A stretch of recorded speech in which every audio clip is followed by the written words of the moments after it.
Are you guys ready this morning? You feel like your hearts are ready? I want you to pray with me right here real quick. Say, God, I want to hear what you have to say. I need my heart to be ready for what you're about to say. I don't want any distractions. I don't want my mind on anything else. Right here, God, I want to be focused on you and what you have to say. In Jesus' name, amen. All right. Not only do I need you to be focused, but I need you to be willing to go back in time with me. Are you ready? Say, Tim, let's go back in time. I'm glad you said that. That's a great idea. When I was little, I always imagined being John Wayne. How many sermons do you think have started that way? Look at him. Just look at him. I had that poster in my room. I imagined being that right there. Just me and my dog and my rifle. I did. I thought I'd be a 6'4" cowboy with a big voice. I'd live my life as a gunslinger, using my skills to loosen the grip of small towns that found themselves under the scourge of ruffians who felt like their only job was to make the lives of good, innocent folks miserable. Right? I dreamt of saving the day, taking down the bad guys, and saving the recently widowed woman, husband murdered by the bad men.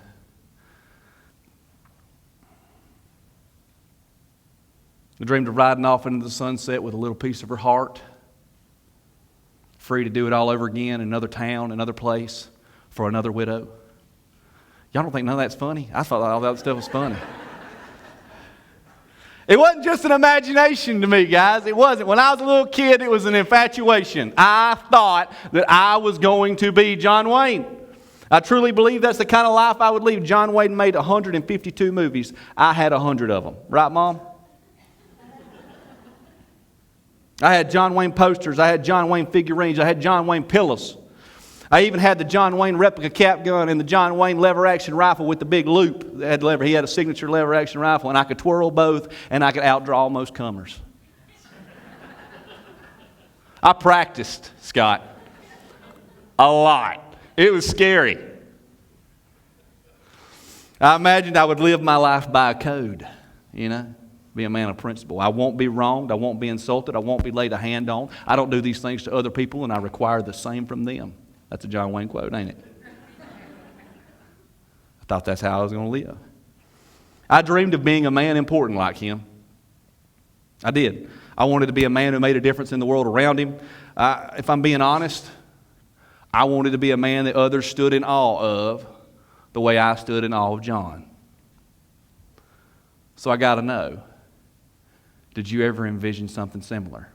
When you were a little kid, go back in time with me now. You said you was willing, right? You said you was willing. Go back in time. Think. Did you ever dream of anything? Any superheroes in the house today? How many Batmen we got? Raise your hands. Y'all ain't going to participate in this, and I'm going to be mad at y'all. I ain't asked you to do one thing, and it's participate in this. Wonder Woman, thank you. I knew there had to be a Wonder Woman in here. Batman, Superman, Spider-Man. I know y'all can't lie. Marvel been around a long time. Do we all imagine living big, important lives when we're little? We're going to be the hero. We're going to save the day. How many of you ladies imagine being princesses? You ain't going to do that? Okay. Well, listen, I'm just going to say this. I'm not going to argue with you right here on stage in front of everybody and draw you out. But I just want to say I got nothing but daughters, and I got nieces everywhere, and every single one of them has pretended to be a princess at some point in time. Every one of them have. They have all dreamed of being waited on hand and foot and doted over all the days of their life. They dream of wearing crowns, jewelry, fancy dresses, constant room services, desserts of any kind available all the time. They even imagine Prince Charming moving in for the kiss. Some of you ladies are still dreaming about that. But you married Bill, I'm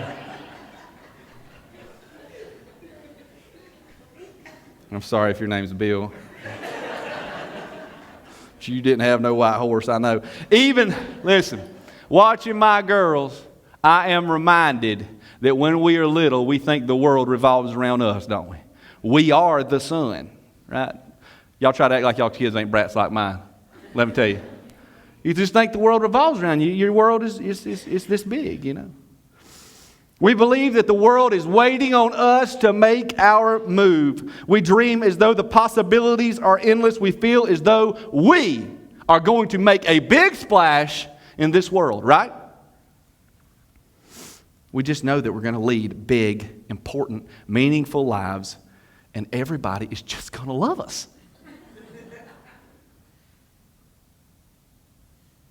As we age, it begins to change, doesn't it? Slowly but surely, we begin really living.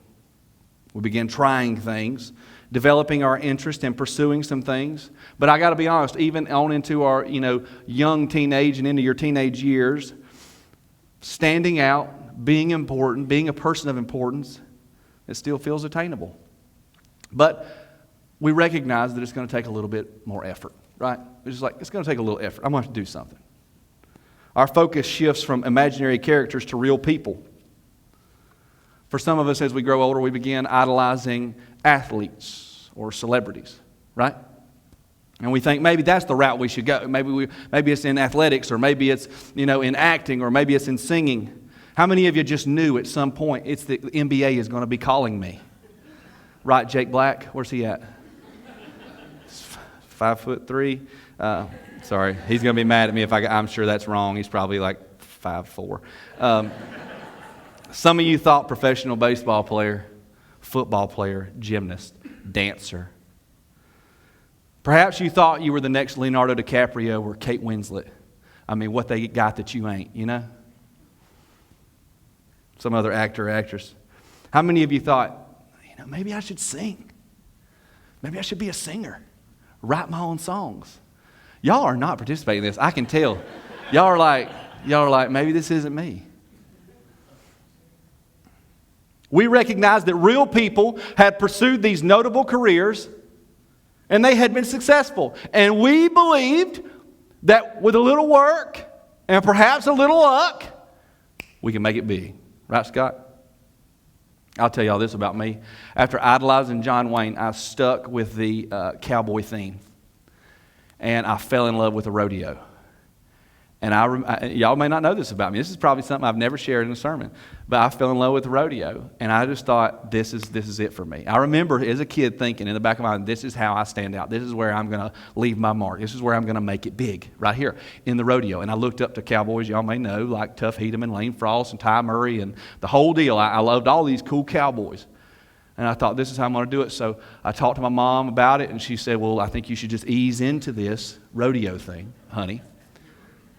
13 years old, ease into this thing. And so why don't you try shoot dogging? Do you know what shoot dogging is?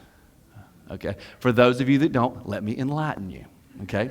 At 13 years old, I slide down into a chute, the same chute the bulls come out of. You slide down into the chute with a 250 to 350-pound steer. You wrap your arms around his neck. That's all you're allowed to touch at this point in time. They open the gate when you nod your head. Once the steer comes out, the first thing he thinks is, run for my dear life. Okay? The object is you stay holding on to the steer until you pass a white chalk line that's about 10 foot out. When you pass the white chalk line, you can hook this horn and you can hook this nose, and now you're going to try to stop this animal. You're going to try to turn this animal, and you're going to try to flip him over on his side. I was 13.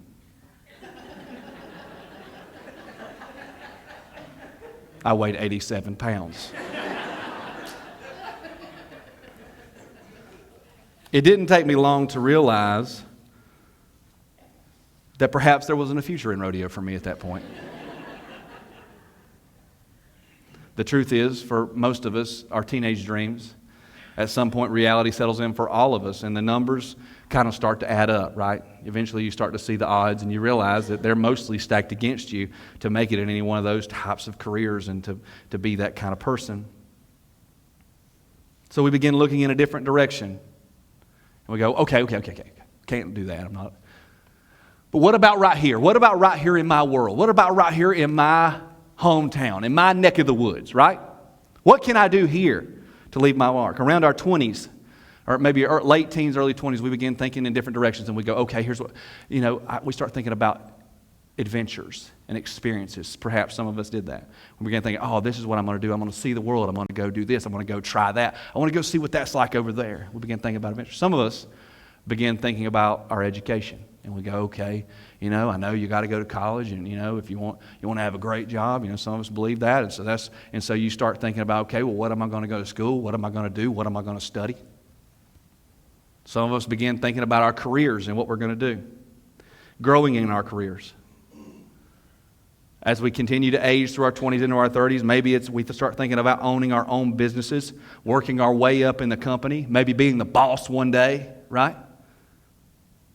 Making that money, right? Getting that stuff, a new this, a new that, a nicer this, a nicer that, maybe getting a better neighborhood, maybe finally building that dream home, or finally getting that farm that we've always wanted, building that house, buying that car, finally getting that boat that you've always dreamed of. All the while, as we're living our life, we're still hoping that our light will shine. Our light will burn bright.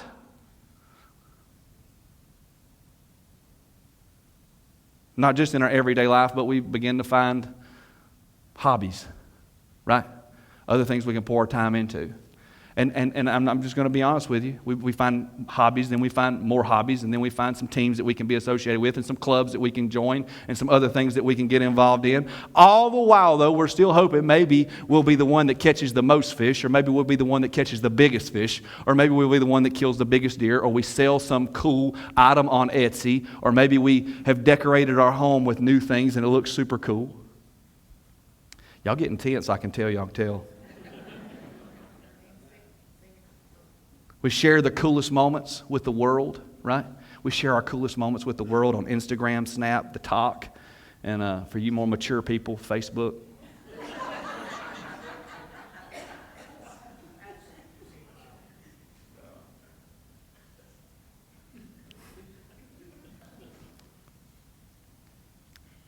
Guys, we move on from superheroes. But there is still an underlying sense of emptiness that we desire to feel. We begin to redefine our dreams of importance, success, and leaving our mark in the world. And if we're being honest, even in adulthood, as we're living our lives, these everyday lives that all of us lead, 20s, 30s, 40s, 50s, and so on, we believe that we're still on our way to a life of substance, a life of relevance, a life of fulfillment in this world.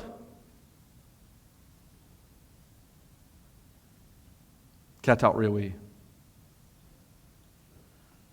I believe at some point, every human being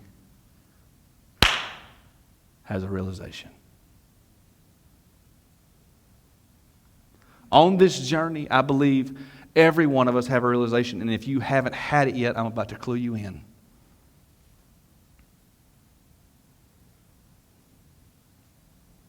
At some point, most introspective humans realize that they've been chasing something their whole life that they've yet to find in anything on this planet.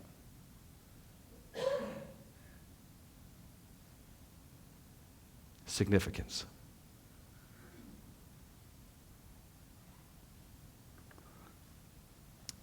I believe this. Inside of each one of us, there is a desire for our life to matter.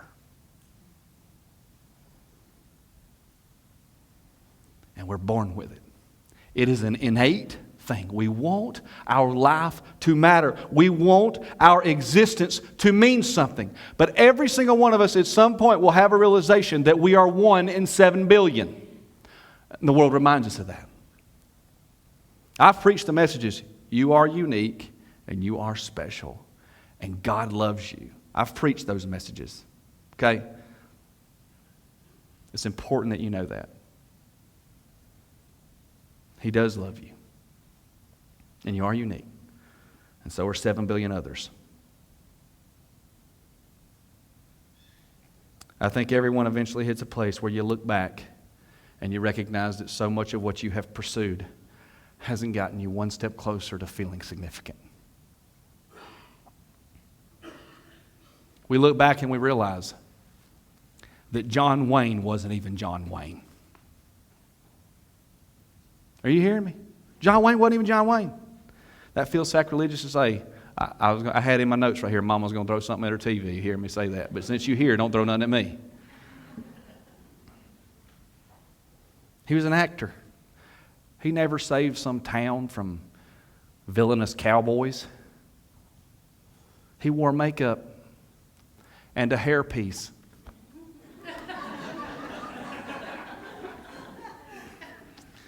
We look back at our life, right? At some point it hits us. We look back in our life and we begin to think about all these things that we thought and all these things that we pursued. Your superheroes, they're not even real.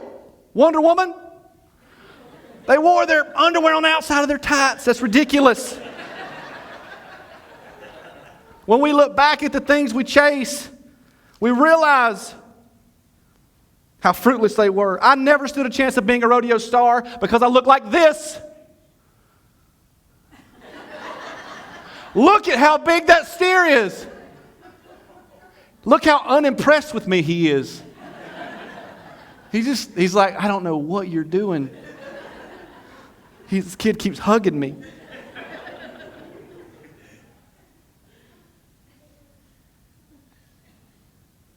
And I hate to attack it.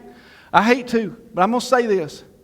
I know. Some of you have worked really hard, and y'all are athletes, and that was important, and that was good. And that I think it's good. And I remember that you won the District 7 Region 2 3A Conference of the Upper East Yancey County, South Carolina tournament in '98, and it was important.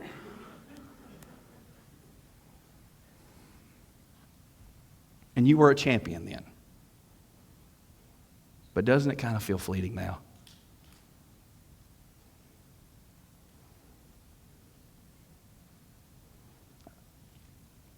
I know these were crazy childhood and even teenage dreams. But what about now? Haven't you felt a twinge in your heart that something just isn't right? As you go about your daily life and you're living, don't you pause sometimes and go, what's all this for? What am I doing all this for? Why don't I feel like any of this matters? Am I alone? Okay. Why am I doing what I'm doing? Don't sometimes you just feel like a hamster on a wheel? Even as we post our things on social media, how quickly does the buzz from the likes go away? As we age, we have all sorts of realizations. We realize that the adventures and all those experiences we wanted to go on, they cost a lot of money. And frankly, naps are more enjoyable.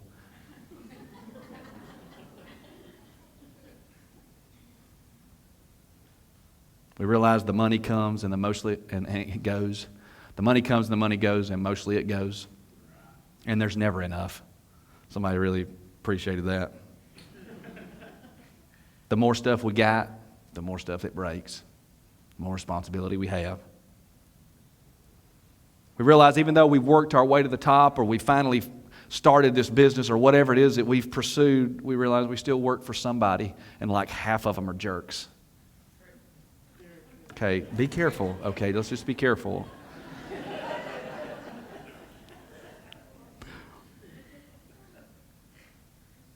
We realize that nobody really cares or remembers what we shot at the golf course, or that big deer we killed, or those decorations we put up, or the outfit we wore.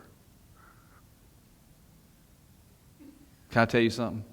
I'll tell you this one little thing I thought of when I was doing this. I remember when I started, as a young adult, I really got into deer hunting, and I was like, I killed a couple of nice deer, and I'm like, I'm going to be the greatest deer hunter that ever lived. I mean, I don't know that I thought that, but like there was a piece of me that was like, this is my thing. This is what I'm going to do. And so I killed this one big buck, and I was taking it into the taxidermist, and I was so excited. I was like, look at this thing. Let me go in here. And I went he let me in the shop for like the first time. And I walked in there and looked, and there was like 350 racks hanging on a wire. And I was like, I was young, and I was like, so like you get deer from like all over the country? And he's like, no, this is from here in Livonia.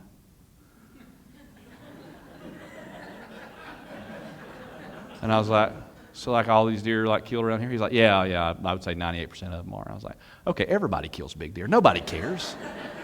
Nobody cares about my big deer.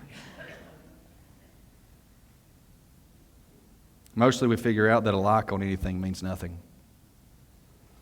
We have been searching to fill that emptiness, and we haven't even come close. I want to clarify something here. I'm not saying that alone that there's anything wrong with any of these things. Are you listening to me? Say, we're listening to him. Okay, because I don't want somebody coming up to me after this thing. You said everything I love is bad. No, listen. There's nothing wrong with these things. Having heroes is harmless. That's fine. Pursuing some things. There's nothing wrong with that. Playing ball. There's nothing wrong with that. Playing sports.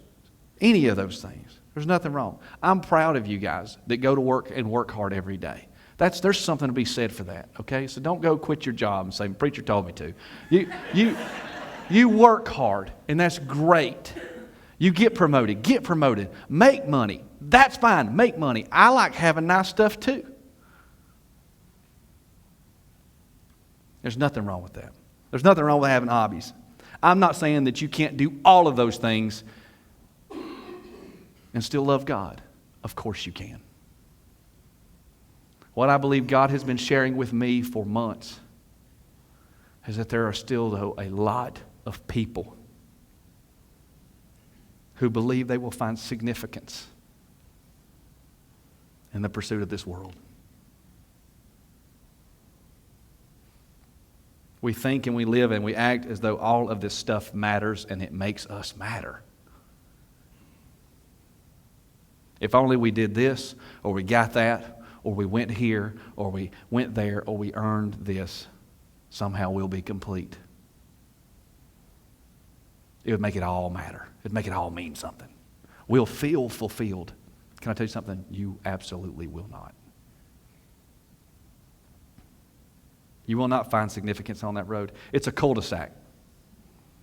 You ever like been looking for a house and you just keep going and it's just cul-de-sacs and you realize you're not in the right one? Here's the deal though. Searching for significance in this world is like you continue to come into a cul-de-sac and you're not even in the right neighborhood.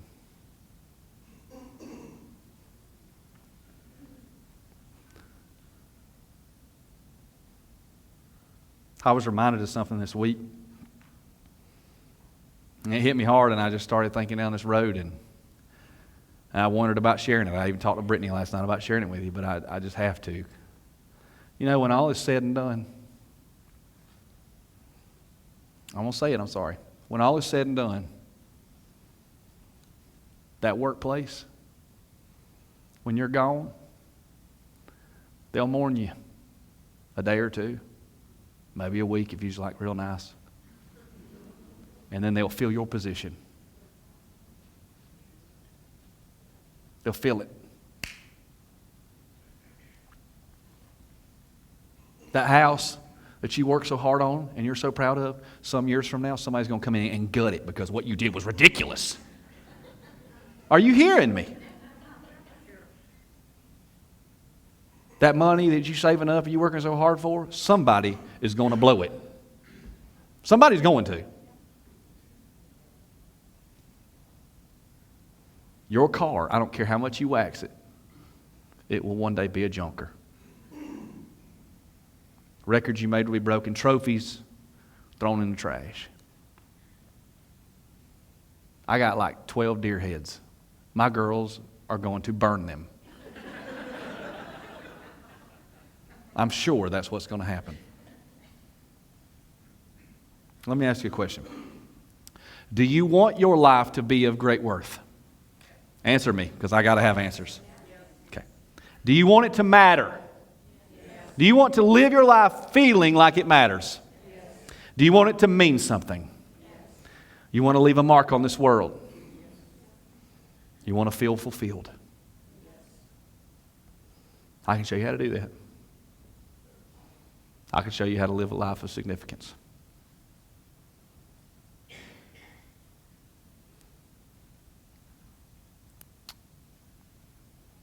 I get 4 weeks to preach to you. Please come back. Don't leave because I said that. This week and 3 more. And I believe I can show you how to live a significant life, and I believe I read it recently. I read it in a story. Would you like to know where I found it? I found it in the book of Ruth.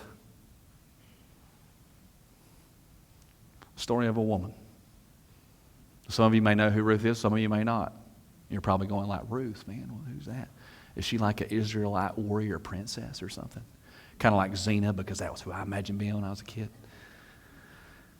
No, there's no mention of any warrior or fighting abilities in her resume.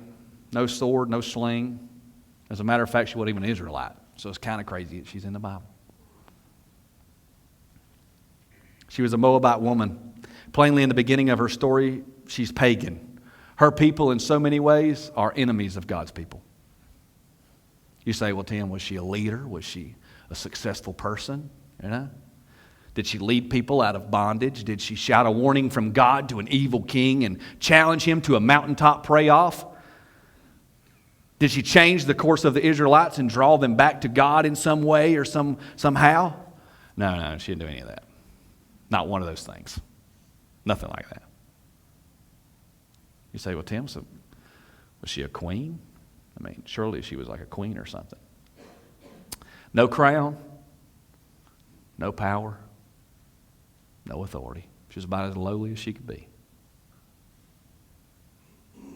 You say, well, Tim, was she married to somebody important?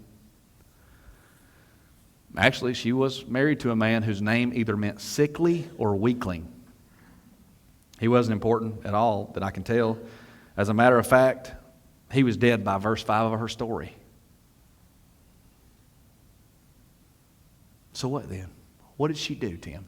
Tell me, what did this woman do that makes her your example for how to live a significant life? Well, she did something.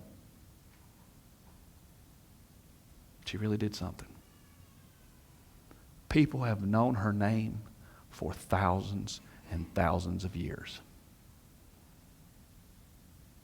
People have quoted her for thousands and thousands. You've probably quoted her. You've quoted her, and you probably didn't even know it.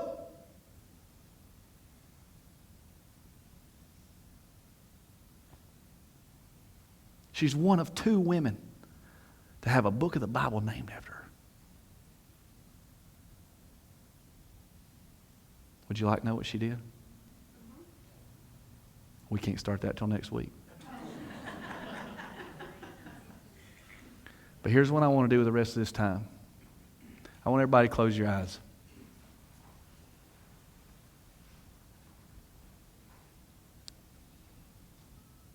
I want you to ask yourself this question. What have I been looking for significance in?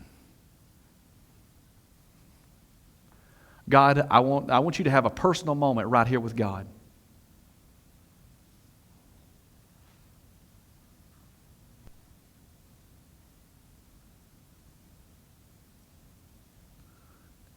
I know this is the truth.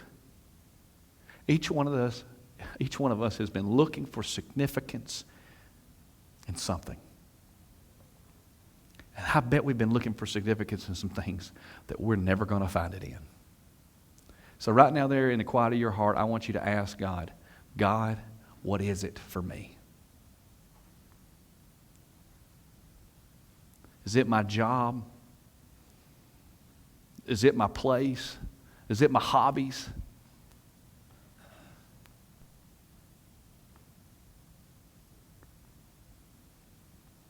Is it things that I get to do and things that I get to experience? Is it sharing my life with other people? Trying to show them how cool it is I've done, or how nice this is, or how nice that is?